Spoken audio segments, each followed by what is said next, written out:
वर्तमान cyclone मंथा coastal Andhra Pradesh रे रही गत 6 घंटा भितर 15 किलोमीटर पर आवर रे गति करिछि। तार मूवमेंट साइक्लोन रो मूवमेंट रही 15 किलोमीटर पर आवर। आउ वर्तमान गोपालपुर ठारू 460 किलोमीटर साउथ वेस्ट रे रही।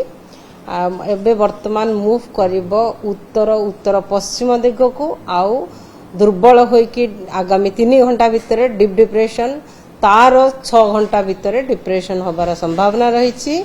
यह कारण रे आम राज्य रे विशेष इंपैक्ट नाही। आउ प्रबल वर्षा गोटे किंबा दुईटा स्थान रे हेई पारे, जेमति कि मालकानगिरी, कोरापुट, नवरंगपुर, कलाहांडी, रायगड़ा, गंजाम, गजपति, सुंदरगढ़, केउंझर, मयूरभंज, बालेश्वर एवं भद्रक जिले रे।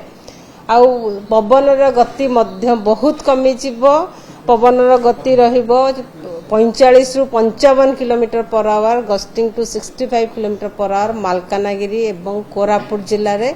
ता सहित गजपति, रायगड़ा, कलाहांडी, नवरंगपुर जिले रे पवन गति रहिबो 35 to 45 kilometre per hour, gusting to 55 kilometre per hour. को जगह रे लैंडफॉल करछि केते समय रो प्रोसेस थिला? लैंडफॉल रो प्रोसेस मोस्टली 7 o'clock 7टा पाखापाखि अराउंड 7 o'clock टाइम रे आरंभ होइतिला।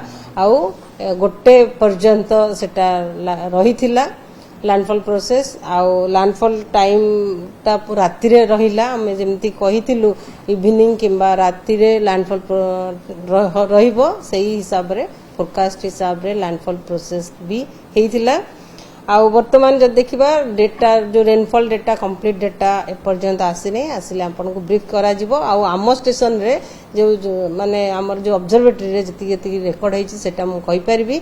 बालेश्वर रे 93.8 मिलीमीटर, चांदबाली रे 74.4 मिलीमीटर, खोर्धा रे 98 मिलीमीटर, मयूरभंज रे 105 मिलीमीटर रेकॉर्ड करा जाइछि वर्षा। आज इंपैक्ट विशेष रही हार्डली हेवी रेनफॉल हो पारे गोटे किंबा दुईटा स्थान, किंतु राज्य रे अधिकांश जिले रे वर्षा हल्का मध्यम वर्षा सहित बिजुली घड़घड़ी होबार संभावना रही। लोक मानक बिजुली घड़घड़ी विशेष ध्यान देवा दरकार।